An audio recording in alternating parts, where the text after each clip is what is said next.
श्रीराम समर्थ. आपल्या मनाप्रमाणे घडल्यामुळे पुष्कळ लोकांनी तुकामाईंच्या दारापुढे रुपये ठोकले. होता होता असे बरेच निजामी रुपये ठोकले गेले. एका अधिकाऱ्याने त्याबद्दल निजामाकडे तक्रार केली. खरा प्रकार काय आहे ते पाहण्यासाठी एक मुसलमान नवाब एहळे गावास आला.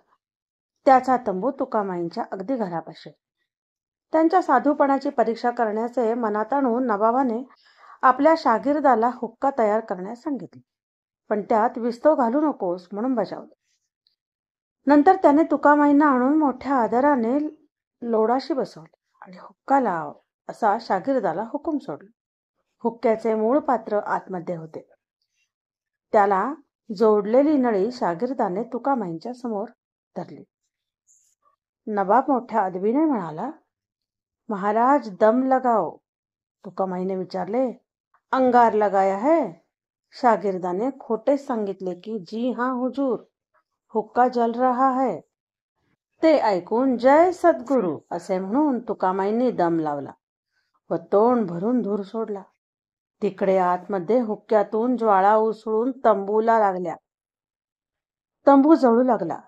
मग मात्र नवाब घाबरला. तुकामाईंचे त्याने पाय धरून म्हणाला, महाराज कसूर माफ करो, आपका बंदा हूं, फिर ऐसा न करूंगा. नवाब त्यांचा शिष्य बनला व तेव्हापासून बरेच मुसलमान अधिकारी एहळे गावास येऊ लागले. आतापर्यंत केलेल्या वर्णनावरून तुकामाई चैतन्य कोण होते याची साधारण कल्पना वाचकांना येईल. 19व्या शतकाच्या उत्तरार्धामध्ये जे ब्रह्मनिष्ठ सत्पुरुष भारतामध्ये होते त्यांच्यापैकी हा विलक्षण योगीराज एक अतिथोर महात्मा होता. बहुजन समाजावर आईप्रमाणे प्रेम करणारा संत बाहेरून जरी कडक दिसला तरी अंतरी इतका प्रेमळ होता की त्याचे दर्शन घेऊन परत जायला निघालेल्या लोकांना वियोगाच्या दुःखाने रडायला येत असे. जो मनुष्य परमार्थ साधण्यासाठी त्यांच्याकडे येईल त्याचा पाया चांगला मजबूत करून मगच त्याच्यावर ते कृपा करीत. म्हणून अशा साधकाला देहाच्या दृष्टीने ते नाना तऱ्हेचे कष्ट करायला लावीत. पुष्कळसे साधक या कष्टांना आणि अपमानाला कंटाळून निघून जात, पण जे थोडे लोक टिकले ते फारच छान तयार झाले.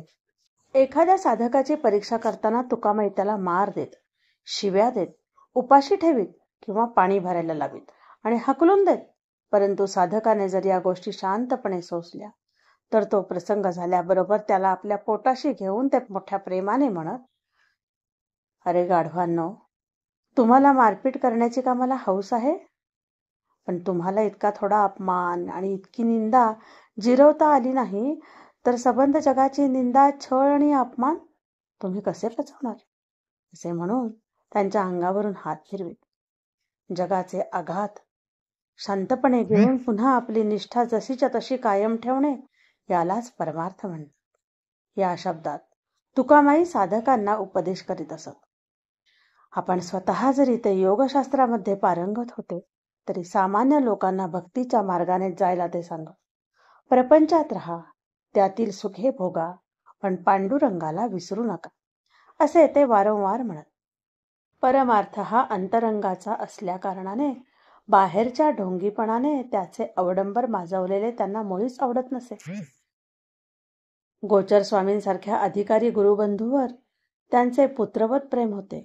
तसेच रावसाहेब शेवाळकरांवर त्यांचा अतिलोभ होता. तुकामाईचे स्वरूप पाहताच पूज्य भाव उत्पन्न होई. पिवळसर गोरा वर्ण, आजानुबाहू आणि भरलेले शरीर, प्रसन्न पण शांत मुद्रा, डोळ्यामध्ये दिव्य तेज, बोलण्यामध्ये मार्मिकता आणि प्राणीमात्राविषयी प्रेमभावना असणारी त्यांची मूर्ती कोणाच्याही मनावर परिणाम करीत असे. सश्रद्ध आणि सरळ अंतःकरणाच्या माणसाबरोबर ते पुष्कळ बोलत, परंतु वाह्यात लोकांशी फार तुसडेपणाने वागून त्यांना शेलक्या शिव्या देऊन हाकलून देत. परमार्थाच्या खऱ्या जिज्ञासेने जो कोणी त्यांच्याकडे येईल तो हमखास तृप्त होऊन परत जाईल. श्री तुकामाईंची गुरुपरंपरा स्पष्टपणे नाथपंथाची आहे. या पंथाचे उगमस्थान आदिनाथ म्हणजेच प्रत्यक्ष शंकर आहेत. या पंथामधील साधक योगमार्गाला बरेच दिसत आहेत. इतकेच नव्हे तर मत्स्येंद्रनाथ, गोरखनाथ, गहिनीनाथ, निवृत्तीनाथ, श्री ज्ञानेश्वर महाराज, सोहिरोबा, इत्यादी नाथ परंपरेमधील सत्पुरुष जबरदस्त योगी होते हे प्रसिद्धच आहे. परंतु गहिनीनाथांपासून योगाबरोबर कृष्ण भक्तीचे महत्त्व या पंथामध्ये वाढण्यास आरंभ झाला आणि श्री ज्ञानेश्वरांनी तर योगापेक्षा भक्तीलाच अधिक महत्त्व दिले. भक्तीला प्राप्त झालेले हे महत्त्व तुकामाईंच्या चरित्रामध्ये पूर्णपणे आढळते. नाथ परंपरेमध्ये पहिल्या श्रेणीत नाव शोभेल इतकी योगविद्या तुकामाईंजवळ होती हे त्यांच्या चरित्रावरून कोणालाही समजेल. पण उमरखेडला आपल्या गुरुच्या समाधीसमोर उभे राहिल्यानंतर किंवा पंढरीला पांडुरंगासमोर उभे राहिल्यानंतर त्यांच्या डोळ्यातून प्रेमाश्रू वाहत असत. मूर्तिमंत विरक्ती, शांती आणि आनंद असे तुकामाईंचे वर्णन करता येईल. या महापुरुषाने शके 1809 मध्ये ज्येष्ठ मासी शुद्ध अष्टमीस शुक्रवारी म्हणजे सन 1887च्या जून महिन्यामध्ये प्रहर रात्रीचे वेळेस एहळेगाव येथेच देह ठेवला. तेथे त्यांची समाधी असून पुण्यतिथीस दरवर्षी मोठे अन्नदान होते. असो, तुकामाई भेटण्याच्या अगोदर श्री महाराज योग विद्या उत्तम तऱ्हेने शिकले होते. पण तेवढ्याने त्यांचे समाधान होईना. प्रखर वैराग्य धारण करून योगाभ्यासाने वृत्तीशून्यता प्राप्त झाली. तरी जीवाचे समाधान होण्यासाठी प्रेमबोध किंवा भक्तीची जरूर आहे हे तत्व अनेक संत सत्पुरुषांची दर्शने घेऊन श्री महाराजांना जास्तच पटले. म्हणून तुकामाई सारख्या योग आणि भक्ती यांचे अपूर्व मिश्रण असणाऱ्या गुरूच्या शोधात ते फिरत होते. खऱ्या भक्तीमध्ये किंवा भगवंताच्या शुद्ध प्रेमामध्ये पंथ, संप्रदाय, जात, गोत, स्त्री पुरुष, गरीब, श्रीमंत, विद्वान, अडाणी इत्यादी मानवप्रणीत भेद आढळत नाहीत. तेथे खरी उदारता असते. म्हणूनच श्री समर्थांच्या परंपरेमधील श्री रामकृष्णांनी नाथ परंपरेमधील तुकामाईंकडे श्री महाराजांना जायला सांगितले. तसेच गिरनार पर्वतावर हिंडत असता श्री महाराजांना एक मोठा देवभक्त भेटला. त्याला साक्षात श्री दत्तात्रेयाचा अनुग्रह असून दत्ताशी त्याचे संभाषण होत असे. त्याने श्री महाराजांना दत्तदर्शन करवून त्यांना दत्ताची उपासना दिली होती. मूळ घरातून चालत आलेली पांडुरंगाची उपासना, गिरनार पर्वतावर मिळालेली दत्तोपासना, स्वतःच्या आवडीची आणि तुकामाईंनी दिलेली रामाची उपासना आणि रामाची प्रेमाने संलग्न असलेली म्हणून प्रिय असणारी शंकराची उपासना, असा उपासना समन्वय श्री महाराजांच्या ठिकाणी झालेला आहे. एहळेगावला राहणाऱ्या श्री तुकाराम चैतन्यांकडे जायचे असे ते एकदा ठरवल्यावर ते गाव कुठे आहे याची नीट चौकशी करून श्री महाराज ताबडतोब निघाले. त्या काळी सुमारे 1858 ते 59 साली मोगलाईमध्ये आगगाडी नव्हती आणि पायी प्रवास करण्यासाठी चांगले रस्ते पण नव्हते. म्हणून श्री महाराज प्रथम पैठणला गेले. तेथून औरंगाबादवरून जालन्याला जात असता त्यांना एका गावी एक योगी आढळला. हा योगी गावाबाहेर असलेल्या शंकराच्या मंदिरात राहत असून जड वस्तूंना सचेतन करण्याची सिद्धी त्याला प्राप्त झालेली होती. श्री महाराज एक रात्र या शिवालयामध्ये वस्तीस राहिले. योग्याचा हा खेळ जेव्हा त्यांच्या दृष्टीस पडला तेव्हा ते त्याला म्हणाले, अरे, एवढे श्रम करून दगडाच्या नंदीला तू चालायला लावलेस खरे, पण या चमत्काराने तुझ्या पदरात काय पडले ते मला सांग. असल्या प्रकाराने तुझे मन शांतता पावणार नाही. हे सगळे सोडून दे आणि तू नामस्मरण कर. त्या योग्याने तसे करण्याचे कबूल केले. पुढे बरीच वर्षे गेल्यानंतर तो योगी पुन्हा तसले चमत्कार करू लागला आणि हे जेव्हा श्री महाराजांच्या कानावर आले तेव्हा श्री महाराजांनी आनंद सागरांना त्यांच्याकडे मुद्दाम पाठवले आणि सिद्धीच्या उपयोगापासून त्याला परावृत्त केले. श्री तुकामाईंची व श्री महाराजांची भेट. जालन्याहून श्री महाराज नांदेडला गेले आणि तेथे गोदावरीचे स्नान करून ते एहळेगावला पोहोचले. श्री महाराज येण्याच्या अगोदर 3 दिवस तुकामाई सारखे ओरडत होते, अरे, चोर येणार येणार आणि सगळे लुटून नेणार, सांभाळा रे सांभाळा. त्यांच्या या शब्दाचा अर्थ सामान्य माणसांना कसा कळणार. श्री महाराज एहळेगावामध्ये सकाळी 9-10च्या सुमारास आले. तुकामाईंची चौकशी करता लोक म्हणाले, अरे बाळ, त्यांचे काय सांगावे. कुठेतरी आड रानात किंवा शेतात किंवा ओढ्याकाठी स्वारी बसलेली असते. त्यांच्या अंगावर धड वस्त्र नसतात. शरीर चिखलाने माखलेले असते.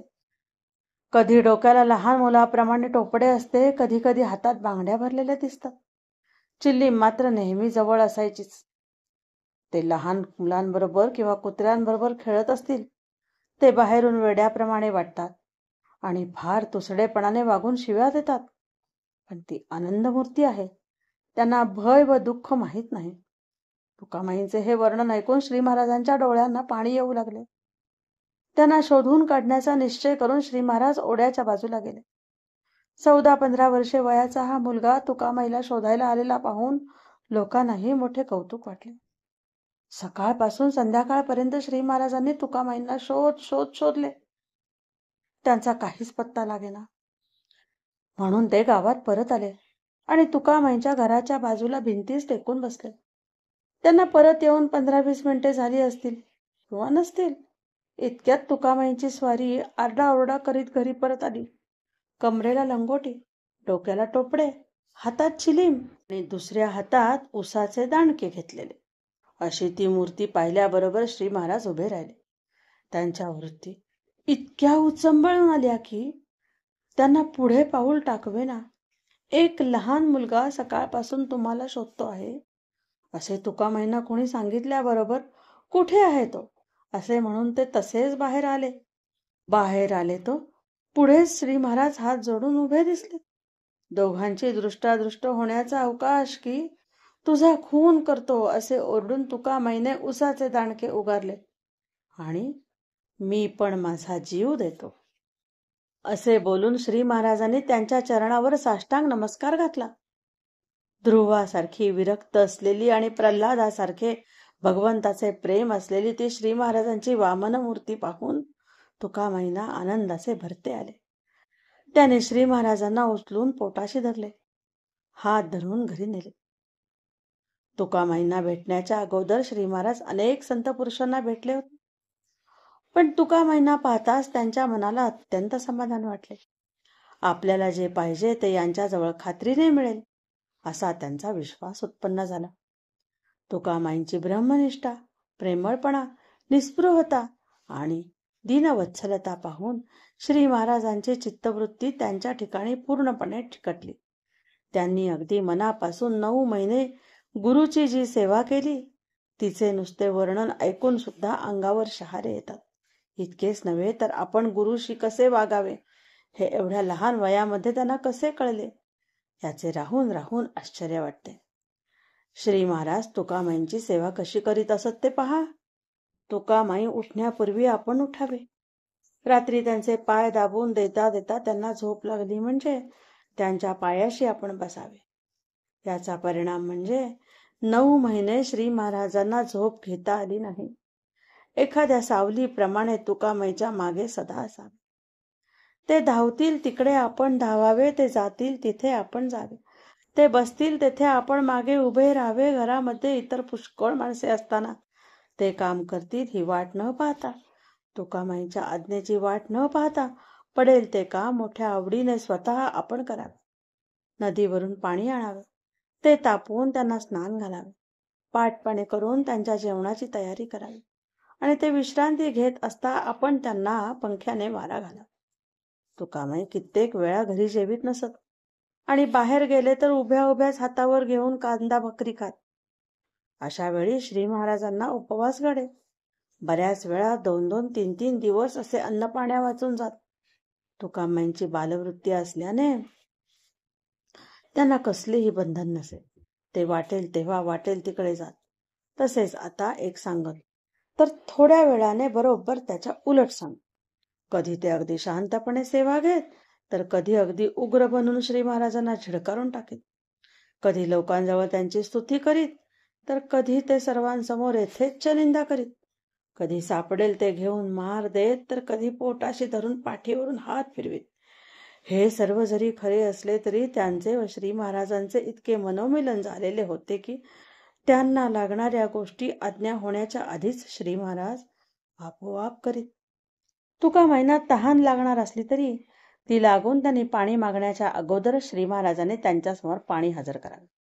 अशी सेवा करता करता जागृतीमध्ये व स्वप्नामध्ये एका तुकामाई वाचून अन्य कशाचेही चिंतन श्री महाराजांनी केले नाही. तुकामाई एकदा शेतामध्ये एका वडाच्या झाडाखाली बसले होते. श्री महाराज मागे उभे होतेच. त्यांना हाक मारून ते म्हणाले, अरे या झाडाची पाने तोड पाहू. श्री महाराज लगेच झाडावर चढले आणि पाने तोडून गोळा करू लागले. त्यातली काही पाने खाली तुकामाई समोर पडली. ती हातामध्ये घेऊन त्यांनी पाहिले तर त्यांना दूध सुटलेले होते. तेव्हा पुन्हा ते बोलले, अरे पुरे झाले. पान तोडले तर त्या झाडाला त्रास होतो. बघ, त्यातून दूध गळते आहे. म्हणून तोडलेली पाने जेथल्या तेथे लावून टाक. अशी आज्ञा होताच त्यावर काही विकल्प न काढता श्री महाराजांनी एक एक पान तोडलेल्या ठिकाणी लावण्याचा क्रम सुरू केला. तोडलेली सर्व पाने झाडाला लावून श्री महाराज तुकामाई समोर हात जोडून उभे राहिले. तेव्हा ते म्हणाले, शाबास, याला म्हणतात आज्ञापालन. एके दिवशी पहाटे तुकामाई बाहेर पडले आणि गावापासून 2-3 मैल दूर असलेल्या उसाच्या मळ्यात जाऊन बसले. काही वेळाने मळ्याच्या शेतकरी तेथे आला. त्यांना पाहून त्याला आनंद झाला. त्याने 20-25 ऊस तोडले आणि तुकामाईंसमोर आणून ठेवले. श्री महाराज बरोबर होतेच. त्यांना ते म्हणाले, बांध त्याची मोळी, बांध आणि चल घेऊन. श्री महाराजांनी त्या सगळ्या ऊसाची मोळी बांधली. तेव्हा 3 माणसांना उचलणार नाही एवढी ती जड झाली. त्या शेतकऱ्याच्या मदतीने श्री महाराजांनी ती मोळी आपल्या डोक्यावर घेतली आणि ते तुकामाईंच्या मागे चालू लागले. तुकामाई थोडा वेळ चालले, पण नंतर इकडे तिकडे पळू लागले. हे देखील त्यांच्या पाठोपाठ पळू लागले. ते जिकडे जातील तिकडे हेही गेले. असा प्रकार करीत ते दोघे जण एकदाचे गावात आले. इकडे आण ते ऊस, असे ओरडून तुकामाईंनी सगळे ऊस अस्ताव्यस्त फेकून दिले आणि गावच्या लोकांनी प्रसाद म्हणून ते नेले. असेच एकदा नदीवर स्नानाला गेले असता श्री महाराजांना आज्ञा झाली की डोहात उडी मार. त्याप्रमाणे त्यांनी उडी मारली, पण वर येण्याची आज्ञा नसल्यामुळे तसेच तळाशी जाऊन बसले. इकडे तुकामाईंनी आपण होऊन आरडाओरडा केला आणि गावचे सगळे लोक जमा केले. ते मोठ्याने शोक करू लागले की माझा बाळ बुडाला. कुणाला मुलगा होता माहीत नाही, कुणाचा मुलगा होता माहीत नाही. मी हे काय केले? मला केवढे पाप लागेल. लोकांनी त्यांचे सांत्वन करण्याचा प्रयत्न केला. काही डोहामध्ये गळ टाकून राहिले, परंतु श्री महाराजांचा पत्ता लागेना. हा सर्व प्रकार 2-3 तास चालला. मग त्यांना काय वाटले कुणास ठाऊक. ते ओरडले, बाळ, तू आता बाहेर आला नाहीस तर मी डोहात उडी मारून जीव देतो. असे बोलल्याबरोबर पाण्यातून उसळी मारून श्री महाराज वर आले आणि तुकामाईंनी त्यांना आपल्या पोटाशी धरले. एक दिवस सकाळी 10 वाजण्याच्या सुमारास तुकामाई नदीवर गेले. तेथे गावातली 3 लहान पोरे वाळूमध्ये खेळत होती. श्री महाराजांना आज्ञा झाली, एक मोठा खड्डा खण. त्याप्रमाणे त्यांनी चांगला मोठा खड्डा तयार केला. तुकामाईंनी त्या 3 पोरांना स्वतः धरून आणले आणि त्या खड्ड्यात टाकले. वर पुष्कळ माती दडपली आणि श्री महाराजांना म्हणाले, सिद्धासन घालून तू या मातीवर बस. कुणाशी बोलायचे नाही. काही झाले तरी आपले आसन सोडायचे नाही. असे सांगून आपण लांब एका झाडाखाली जाऊन बसले. अर्ध्या तासाने त्या पोरांचे आईबाप त्यांचा शोध करीत आले. श्री महाराजांना तेथे बसलेले पाहून त्यांच्यापाशी आपल्या मुलाची चौकशी करू लागले. श्री महाराज एक अक्षर सुद्धा बोलेना. तेव्हा ती मंडळी निराश होऊन दुसरीकडे शोधू लागली. इतक्यात तुकामाई त्यांच्या दृष्टीस पडले. त्यांच्या पाया पडून मंडळींनी आपली मुले हरवल्याबद्दल सांगितले. तेव्हा तुकामाई म्हणाले, नदीकाठी तो बुवा बसला आहे, त्याला विचारा. तो काही बोलला नाही तर त्याला ठोका. त्यानेच बाळघात केला आहे. झाले. ते लोक श्री महाराजांपाशी परत आले, संतापूनच. मुलांच्या बद्दल पुन्हा विचारले. श्री महाराज जेव्हा काही बोलेनात तेव्हा त्यांनी सर्वांनी श्री महाराजांना पोटभर मारले, तरीही हे गप्पच राहिले. इतक्यात तुकामाई धावत आले आणि म्हणाले, अरे थांबा, त्याला दूर ढकला. हा पोरे खाली पुरून वर बसला आहे. वाळू काढा म्हणजे तुम्हाला दिसेल. लोकांनी श्री महाराजांना बाजूला ओढले. तेथील वाळू उकरली. तेव्हा ती 3ही मुले खड्ड्यात मृतवत आढळली. लगेच ते लोक श्री महाराजांना पुन्हा मारण्यास सरसावले. तेव्हा तुकामाई एकदम ओरडले, अरे त्याला का उगीच मारता? तुमच्या मुलांना काय झाले आहे? ती तर चांगली जिवंत आहेत. ती मुले लगेच हसत खड्ड्यातून बाहेर आली. आपल्या आईबापांना बिलगली. इकडे तुकामाईंनी श्री महाराजांना आपल्या पोटाशी धरले, त्यांच्यावर प्रेमाश्रूंची धार धरली. ते बोलले, बाळा, इतक्या लहान वयामध्ये माझ्यासाठी घरदार, कुटुंब सगळं सोडून तू इथे आला आहेस आणि मी चांडाळ तुला मार देववतो. पण परमात्मा ह्याचे गोड फळ तुला दिल्या वाचून राहणार नाही. मार देणाऱ्या लोकांना सुद्धा नंतर फार वाईट वाटले आणि सर्वजण श्री महाराजांची क्षमा मागू लागले. हा प्रसंग घडल्यावर श्री महाराज देहाभिमान शून्य झाले अशी तुकामाईंची खात्री झाली. येळेगावला येऊन श्री महाराजांना 9 महिने झाले होते. या कालामध्ये त्यांना गोंदावल्याची, आपल्या मातापित्यांची आठवण झाली नाही. गुरुच्या अखंड सेवेमध्ये ते स्वतःचे भान विसरले. त्यांच्या मनाचे व्यापार स्तब्ध झाले. भूक, तहान, झोप, देहधर्म सगळं सुटलं. अंतःकरण पूर्ण निर्वासन झाले आणि खऱ्या चित्तशुद्धीचे तेज त्यांच्या शरीरावर झळकू लागले. लवकरच श्री रामनवमी आली. आपल्या बरोबरच्या इतर मंडळींना तुकामाईंनी उत्सवासाठी उमरखेडला पाठवून दिले. रामनवमीच्या दिवशी भर उन्हात दोघे गुरु शिष्य रानात गेले. एका शेतामध्ये विहिरीवर दोघांनीही स्नाने केली.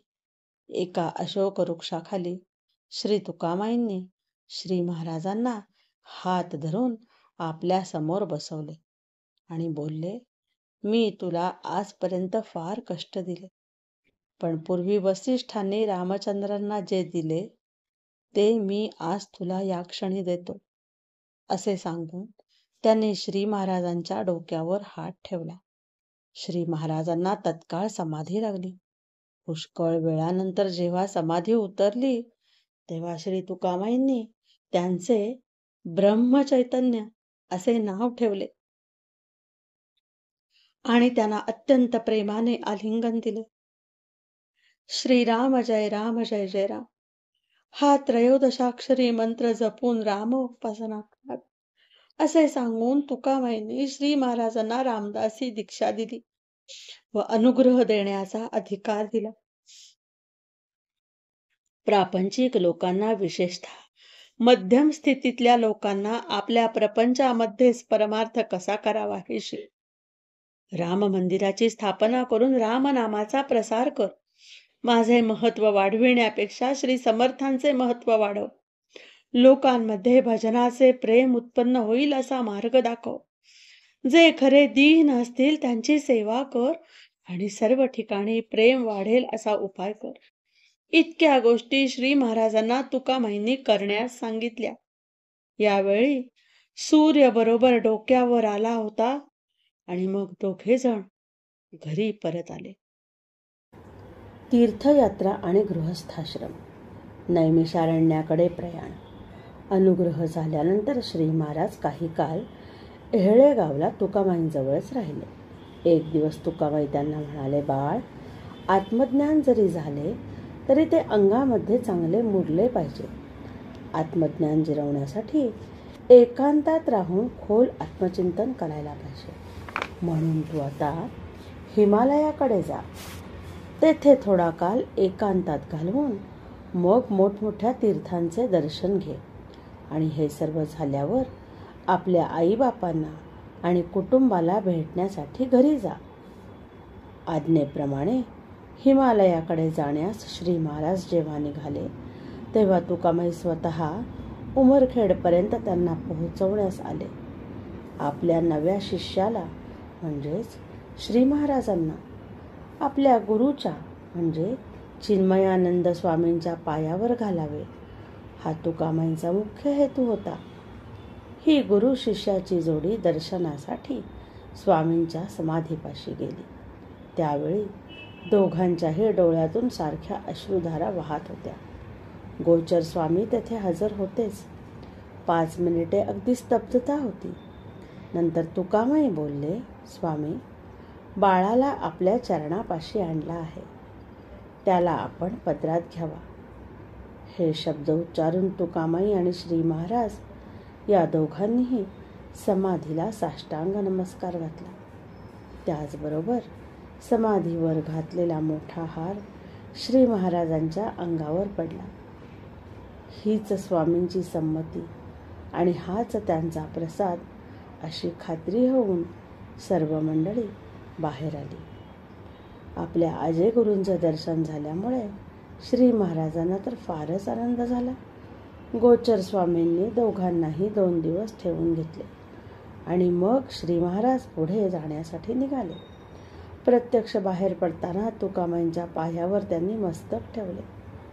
सद्गुरूंची भेट व्हावी म्हणून वयाच्या 12व्या वर्षी घरदार सुखसंपत्ती सर्व काही सोडून बाहेर पडलेले श्री महाराज तुकामाईंची गाठ पडल्यानंतर 9 महिने छायेप्रमाणे त्यांच्या सहवासात राहिले. गुरूंनी दिलेले देहकष्ट, त्यांनी केलेला अपमान, ते बोललेले कटू शब्द, त्यांनी आणलेले भयंकर प्रसंग सगळे श्री महाराजांनी अत्यंत आनंदाने सोसले.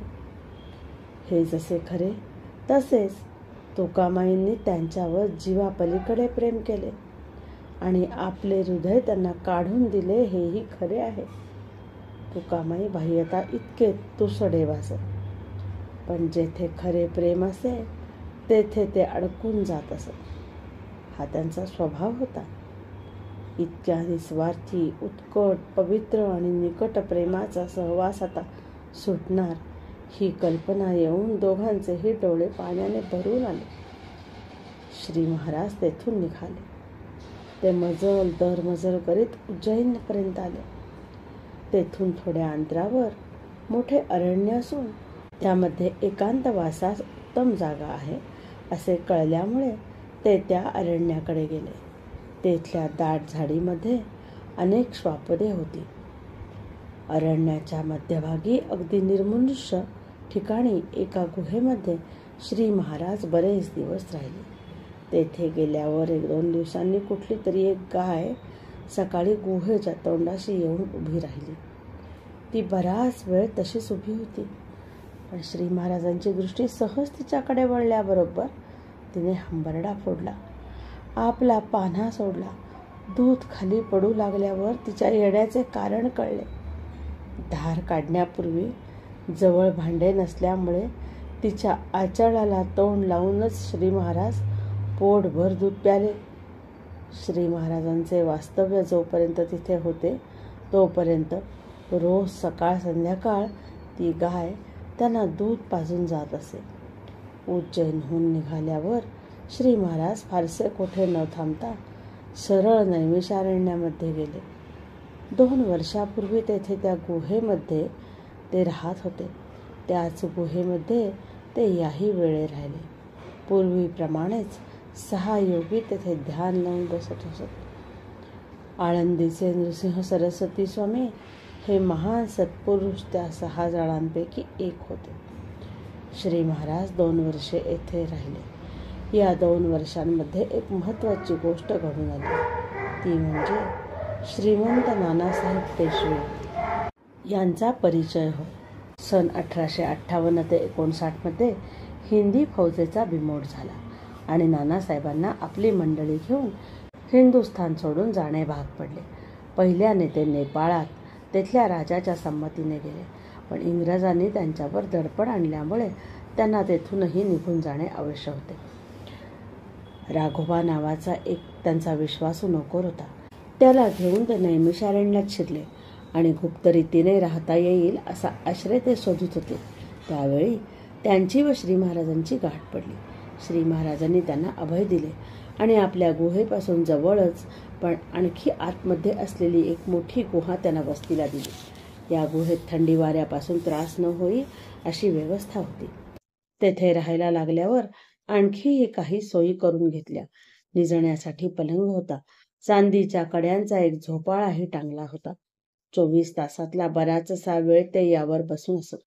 त्यांच्याजवळ सोने, मोती, हिरे, माणके इत्यादी बरेच जवाहीर होते. त्यांच्या दिमतीस 2 माणसे होती. दर आठवड्यास त्यांचा मनुष्य अयोध्येस जाऊन शिधा घेऊन येत असे. पुढे पुण्यास केसरी हे साप्ताहिक वर्तमानपत्र सुरू झाल्यावर तो शिध्याबरोबर तेही आणीत असे आणि नानासाहेब ते नियमाने वाचित. गुहेमध्ये त्यांचा वेश म्हणजे बैराग्याप्रमाणे लंगोटी, गळ्यात रुद्राक्षांची माळ आणि पायात चंदनाची खडावा असा असे. त्यांनी जटा व दाढी वाढवली. ते दरवर्षी पशुपतेश्वराच्या दर्शनाला जात आणि परत येताना काठमांडू जाऊन समशेर जंगला व आपल्या कुटुंबाला भेटून येत. काही वर्षांनी ते बंद पडले. या अज्ञातवासात आल्यावर पहिल्याने नानासाहेबांना आपले राज्य गेल्याचे अनिवार्य दुःख होई आणि त्या विचाराने त्यांना रात्र झोप येत नसे. राज्य परत मिळवण्यासाठी काय करावे याबद्दल ते श्री महाराजांशी नेहमी फोन करीत. श्री महाराजांनी त्यांच्या पुढे अशी विचारसरणी मांडली की अशा रीतीने आपले राज्य जावे, आपल्याला वनवास भोगावा लागावा आणि पुन्हा सैन्य जमवून इंग्रजांशी टक्कर मारायला लागणारी साधने अनुकूल नसावी. ही विधी घटनाच होय. मुसलमानी सत्तेशी झुंजणे आणि इंग्रजी सत्तेशी झुंजणे यात फरक आहे. आता प्रथम देशाचे मन तयार करणे जरूर आहे. ते करायला राजे लोक उपयोगी नाहीत. मध्यम स्थितीतली इंग्रजी विद्या आत्मसात केलेली पुढारी माणसेच योग्य आहेत. यापुढे राजकारणाची दिशा निराळी आणि ते करणारी माणसे ही निराळी आणि ती मंडळी आपापल्या कार्याला आरंभ करतीलच. आपले राजकीय कर्तृत्व आता संपले. आता आपले उर्वरित आयुष्य भगवंताच्या उपासनेत घालवणे हेच सर्वोत्तम आहे. हे विचार नानासाहेबांना पटण्यास वेळ लागला खरा, परंतु एकदा ते पटल्यावर मात्र त्यांचे मन शांत झाले. त्यांनी त्यांची उदासीनता आणि कष्टीपणा दोन्हीही गेली. त्यांना अभय देऊन श्री महाराज म्हणाले, तुमच्या केसालाही धक्का लागणार नाही. तुम्ही निर्धास्त असा. तुमच्या अंतकाळी मी हजर राहीन हे माझे वचन घ्या. नानासाहेबांनी यापुढे आपला काळ श्रीरामनामाचा जप व श्री ज्ञानेश्वरी दासबोध आदी अध्यात्म ग्रंथांचे वाचन आणि मनन करण्यात घालविला. भगवंताचे खरे प्रेम त्यांच्यामध्ये जागृत होऊन परमार्थ मार्गात ते चांगले पुढे गेले. सन 1860 पासून 1906 साली नानासाहेबांचा अंत होईपर्यंत जेव्हा जेव्हा शक्य झाले तेव्हा श्री महाराज नैमिषारण्यात जाऊन आले. तेथे वारंवार जाण्यासाठी इतके काय कामाचे आहे असे पुढे विचारले असता ते सांगत की तेथे मोठे मोठे तपस्वी भगवंताच्या विचिंतनात काळ घालवितात. त्यांचे दर्शन घेण्यासाठी मी तिथे जातो. शिवाय प्रसंगाने तेथल्या जीवनाच्या कौतुक वाटण्यासारख्या इतर गोष्टीही ते सांगतात. शास्त्री बुवांचा भ्रमनिरास. नैमिषारण्यातले आपले कार्य संपल्यावर श्री महाराज अयोध्येस आले. तेथे त्यांची रामशास्त्री नावाच्या मोठ्या पंडिताशी गाठ पडली. रामशास्त्री सहकुटुंब यात्रेला निघाले होते. शास्त्री बुवा वेदांतामध्ये फार निष्णांत असून सगुण उपासनेला म्हणजे भजन, नामस्मरण इत्यादी गोष्टींना तुच्छ व व्यर्थ मानित. नामाच्या सामर्थ्याबद्दल शास्त्री बुवांचा आणि श्री महाराजांचा रोज कात्याकोट चालायचा. शास्त्री बुवा म्हणायचे, तुम्ही स्वतः भ्रमात आहात आणि लोकांनाही का आणखी उगीच भ्रमात घालता. यावर श्री महाराज एके दिवशी बोलले, मला भ्रम झाला असला तरी तो नामाचा आहे ना, घरदार आणि कुटुंबाचा नाही. ही तर गोष्ट खरी. रामाला त्याच्या नावाची लाज आहे. आपण सध्या त्याच्या गावात आहोत. येथून आपण निघायच्या आत तो माझा तरी भ्रम करील, नाहीतर तुमचा तरी करील. दुपारी हे बोलणे झाले आणि शास्त्री बुवा घरी गेले. संध्याकाळी ते सहकुटुंब नदीवर गेले. तेथे दोघांनी टरबूज खाल्ले. रात्री 11च्या सुमारास शास्त्री बुवांच्या बायकोला जुलाब व्हायला सुरुवात झाली. 8-10 जुलाब झाल्यावर त्या बाईंची जीभ आत ओढू लागली. शास्त्री बुवांनी गावातले 2-3 चांगले वैद्य आणले. तिला औषध पाणी दिले, पण 2 वाजण्याच्या सुमारास तिची अवस्था फार कठीण झाली आणि काय करावे हे शास्त्री बुवांना सुचेना.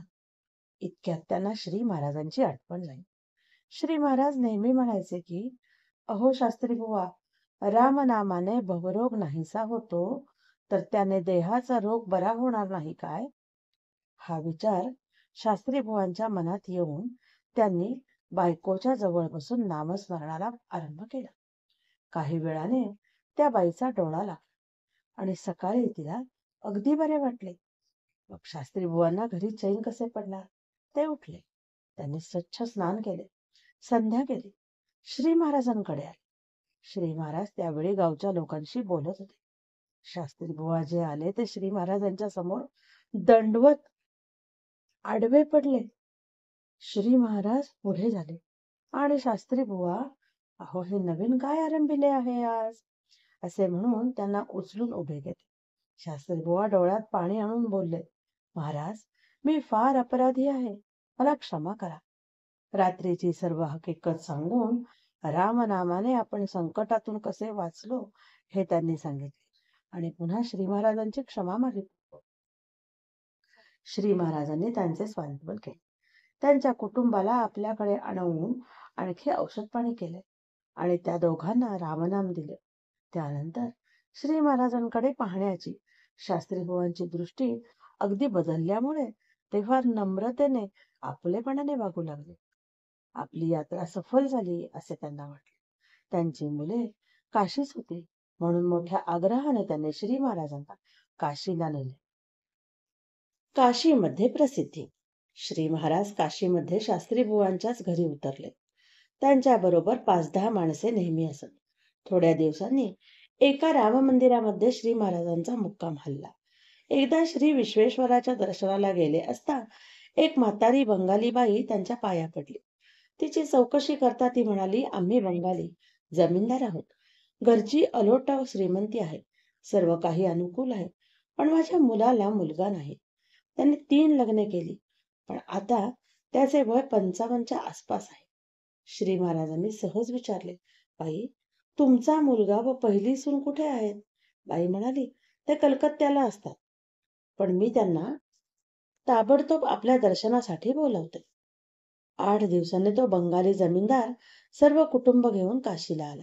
श्री महाराजांचे दर्शन घेतल्यावर त्याच्या पहिल्या बायकोच्या ओटीत, ज्या बाईचे वय 40-42 वर्ष होते, श्री महाराजांनी नारळ टाकला आणि सांगितले, बाई, रामनामाचा 3.5 लाख जप करा. हा नारळ जपून ठेवा आणि मुलाच्या बारशाला तो फोडून सर्वांना वाटून टाका. काशीमध्ये त्यावेळी एक कोट्याधीश व्यापारी राहत असे. त्याचे वय सुमारे 30 वर्षांचे असून आई, बाप, आजा, आजी, भाऊ, बहीण, नोकर चाकर वगैरे यांचा परिवार फार मोठा होता. त्यांचे लग्न होऊन 3 वर्षे झाली होती. त्याला 1.5 वर्षाचा मुलगा होता. ज्याप्रमाणे त्या तरुण व्यापाराकडे पैसा अमाप होता, त्याप्रमाणे त्याचा दानधर्मही हद्दीच्या बाहेर होता. त्याच्याकडे मागण्यासाठी गेलेला मनुष्य कधी विनमुख परत गेला नाही. भारताच्या सर्व भागातून काशीमध्ये येणारे साधू, संत, बैरागी, यात्रेकरू यांचे तो मायपोट होता. त्याचे द्वारी अन्नछत्र होते. इतकेच नव्हे तर काशीमधील जवळजवळ 50 कुटुंबांचा चरितार्थ त्याच्या जीवावर चालत असे. हा पुण्यवान व्यापारी नवज्वराने अकाली मृत्यू पावला. सर्व काशीमध्ये मोठा हाहाकार झाला, परंतु मृत्यू पुढे कोणाचा इलाज चालत नाही. हे जाणून लोकांनी त्याचे प्रेत मनकर्णिका घाटावर जाळण्यासाठी आणले. त्याची तरुण पत्नी सती जायला निघाली. प्रेताचे सर्व संस्कार संपून आता अग्नी देणार इतक्यात लोकांच्या गर्दीमधून रामशास्त्री पुढे आले आणि त्या बाईला म्हणाले, बाई, आपण आता जाणारच आहात, पण ज्या अर्थी आपण इतक्या साधू संतांना नमस्कार करीत आहात, त्या अर्थी आणखी एका साधूला नमस्कार करायला चला. शास्त्री बुवांनी तिला श्री महाराजांकडे आणले. त्यांच्या कानावर सर्व वस्तुस्थिती घातल्यावर श्री महाराज बोलले, चला, मला त्या पुण्यवान आत्म्याला एकदा बघू द्या. शास्त्री बुवांनी श्री महाराजांना घाटावर आणले. लोकांना बाजूला करून स्वारी जेव्हा त्या प्रेताजवळ आली तेव्हा सर्व लोकांची उत्सुकता कळसास पोचली. श्री महाराज बोलले, अहो, याला सोडा, हा तर जिवंत आहे, असे लोकांना सांगून ते त्या बाईला म्हणाले, माय, तुमचा पती जिवंत असताना तुम्ही सती कशा जाता? श्री महाराजांनी थोडे गंगाजल मागून घेतले आणि 3 वेळा श्रीराम म्हणून ते त्या प्रेताच्या तोंडात घातले. 2-3 मिनिटांनी त्याने डोळे उघडले आणि जसा एखादा मनुष्य झोपेतून जागा व्हावा त्याप्रमाणे तो सावध होऊन उठून बसला. म्हणूनच श्री ब्रह्मानंदांनी आरतीत म्हटले आहे, वाराणसी क्षेत्रती प्रेतव बदकिसी दात नवे. एकदम जिकडे तिकडे या नव्या सत्पुरुषाचा जय जयकार होऊ लागला आणि जो तो त्यांच्या पाया पडण्यासाठी धडपड करू लागला. परंतु श्री महाराजांनी धाडकन गंगेत उडी मारली आणि ते तात्काळ नाहीसे झाले. तो व्यापारी मोठ्या आनंदाने सर्व मंडळींबरोबर घरी गेला. नंतर त्याने पुष्कळ दानधर्म व अन्नदान केले. परंतु ज्या महापुरुषाने आपले प्राण वाचवले त्याचे पुन्हा दर्शन व्हावे ही तळमळ त्या नवरा बायकोला लागून राहिली. कलकत्त्याचा हरिहाट. श्री महाराज काशीहून अशा रीतीने निघाले ते कुठेही न थांबता प्रयागला आले. तेथे काही बैरागी लोक महंतांच्या शोधात फिरत होते. वय 20च्या आसपास, दाढी, जटा वाढलेल्या, अंगावर ब्रह्मचर्याचे आणि अध्यात्माचे तेज फाकलेले अशी श्री महाराजांची मूर्ती पाहिल्यावर त्यांना त्या बैरागी लोकांनी आपला महंत करून टाकले.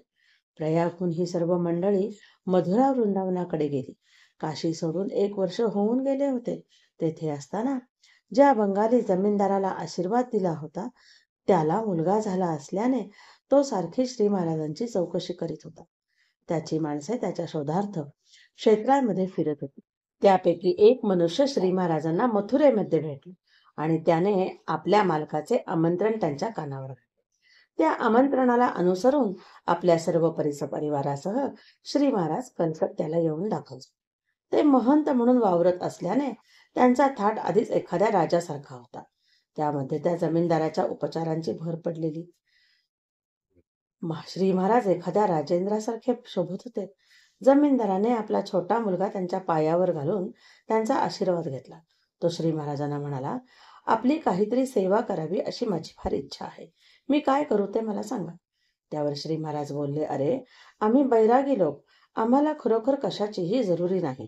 तू आणि तुझी मंडळी आनंदात राहा, पण भगवंताला विसरू नका म्हणजे मला सर्व पोचले. हे सांगून जेव्हा तो आणि त्याची आई ऐकेनात तेव्हा श्री महाराजांनी त्यांना हरिहाट करण्याची आज्ञा केली. हरिहाट म्हणजे भगवंताचा बाजार. हा 1 आठवडाभर चालतो. भगवंताच्या प्राप्तीची जी साधने आहेत ती सर्व एकदम सुरू करून 7 दिवस अखंड चालवायची. तसेच एक अन्नछत्र सुरू करून 7 दिवस तेथे मुक्तद्वार ठेवायचे. विद्वान व कलावंत मंडळींचा योग्य परामर्श घेतला जातो. हरिहाट करणे हे फार खर्चाचे, कष्टाचे आणि जबाबदारीचे काम असते. परंतु श्री महाराजांनी शब्द टाकल्याबरोबर त्या मायलेकाने एकदम होकार दिला. कलकत्त्यापासून 2 मैलावर एक मोठा मांडव उभारला. देशातल्या विद्वानांना, शास्त्री पंडितांना आणि कलावंतांना आमंत्रणे गेली. पुष्कळ धान्य, कपडा, चांदीची भांडी खरेदी केली. तयारीला 15 दिवस लागले. ज्या दिवशी हरिहाट सुरू झाला त्या दिवशी यजमानाने श्री महाराजांची हत्तीवरून मिरवणूक काढली. मंडपामध्ये सुशोभित असे एक उच्च सिंहासन ठेवले.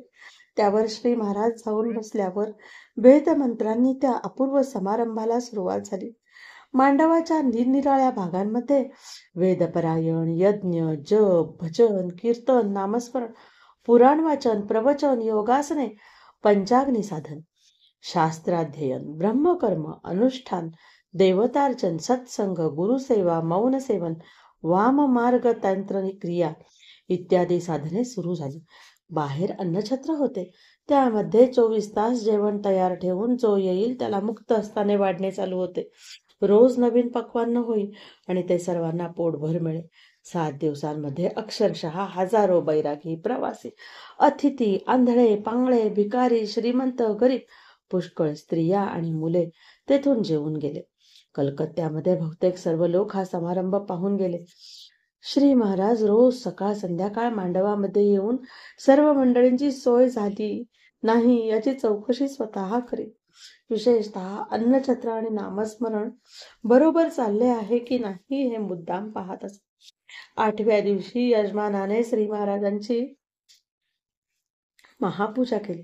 त्यांना महावस्त्र अर्पण करून 1000 रुपयांनी भरलेले चांदीचे ताट दक्षिणा म्हणून त्याने पुढे ठेवले. ते वस्त्र श्री महाराजांनी त्यांच्या आईला प्रसाद म्हणून दिले आणि ते रुपये काशीच्या विद्वान पंडितांना वाटून दिले. एकंदर समारंभाला 25,000 रुपये त्या काळी खर्च आला.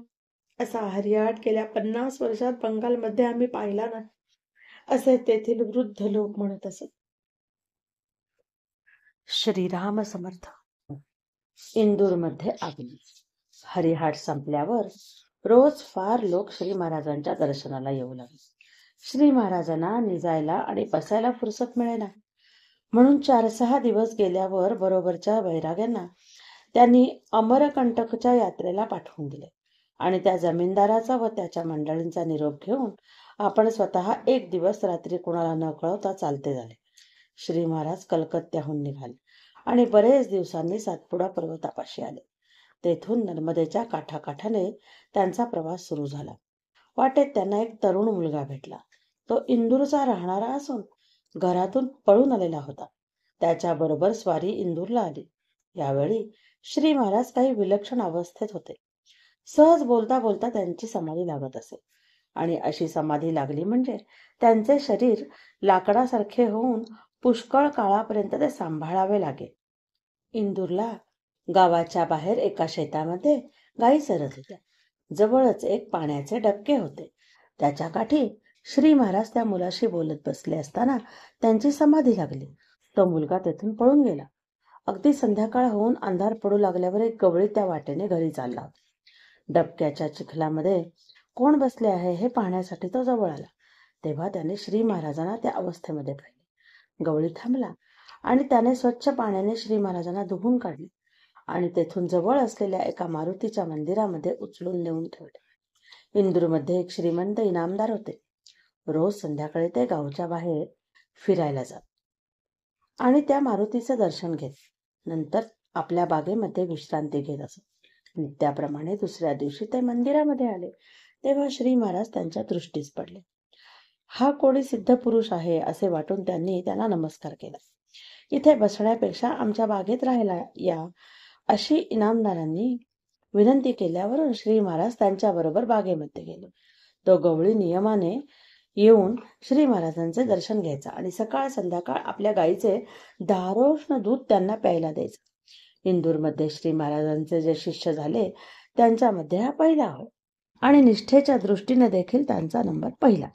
इनामदार घरी गेले. जेवण खाण झाल्यावर त्यांनी आपल्या बायकोला श्री महाराजांविषयी सांगून त्यांच्या दर्शनाला जाण्यास सुचवले.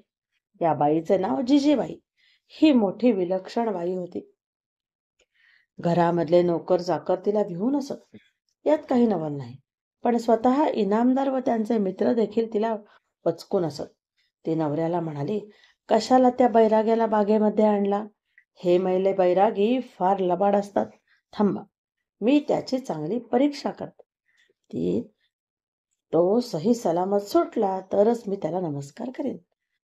बायकोचा स्वभाव अगदी बरोबर माहीत असल्यामुळे हे ऐकून बिचारा इनामदार चूप बसला.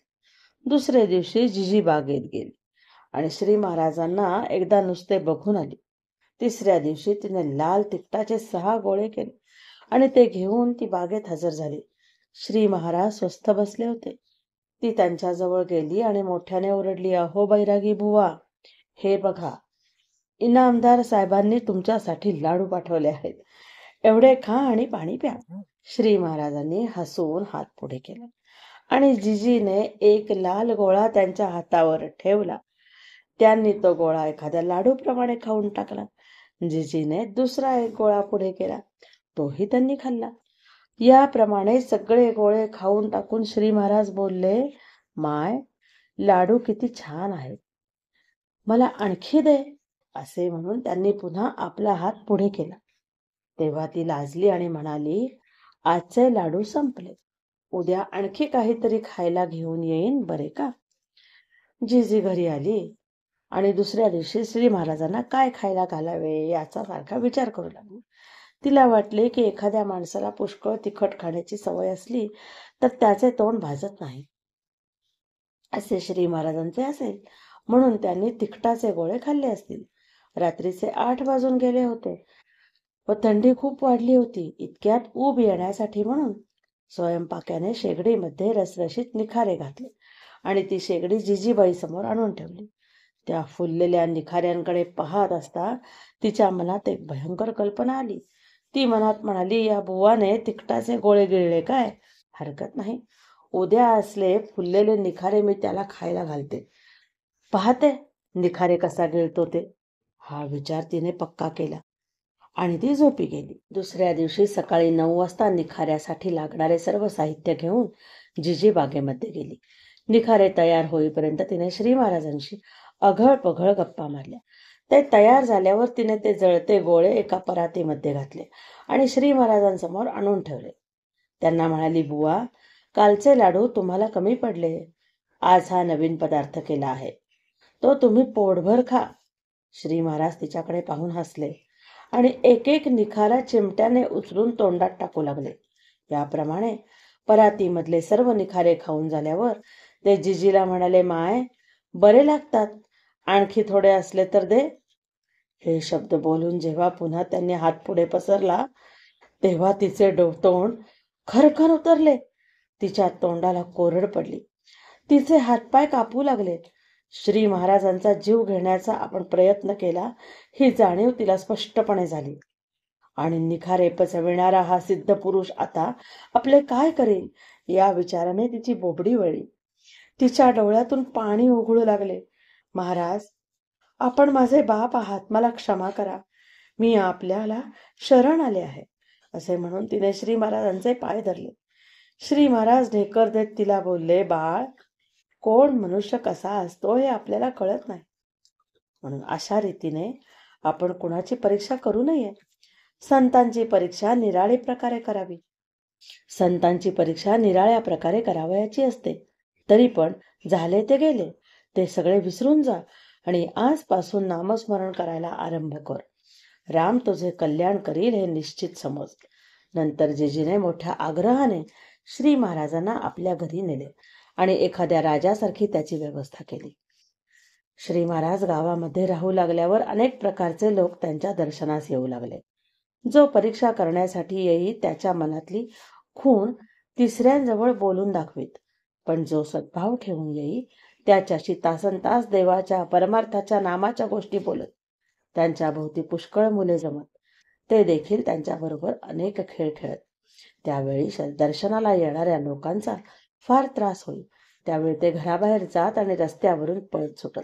ते पळू लागले म्हणजे त्यांच्या मागे मुले सुद्धा पळत. ही मुले त्यांना मोठ्या प्रेमाने गुंडोजी बुवा म्हणून हाक मारत. त्यांना एकटे कधीच सोडत नसत. श्री महाराज सर्व मुलांना नामस्मरण करायला लावून नाचायला शिकवीत, पण ती जेव्हा फार त्रास देऊ लागत तेव्हा दाट निवडुंगामध्ये किंवा काट्यांमध्ये जाऊन बसत.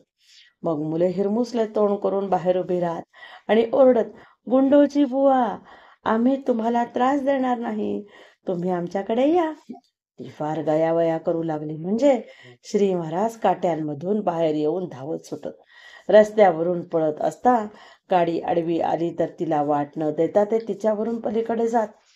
तसेच जिन्यावरून खाली येताना पायऱ्यांवरून न उतरता एकदम धाडदिशी उडी मारीत ते. लवकरच श्री महाराजांचे नाव इंदूरमध्ये सर्वतोमुख झाले. त्यावेळेचा इंदूरचा राजा शिवाजीराव होळकर यांचा बाप विशेष अडचणीत होता आणि म्हणून तो त्यांच्या दर्शनाला आला. श्री महाराजांच्या मनात त्याला भेटायचे नव्हते.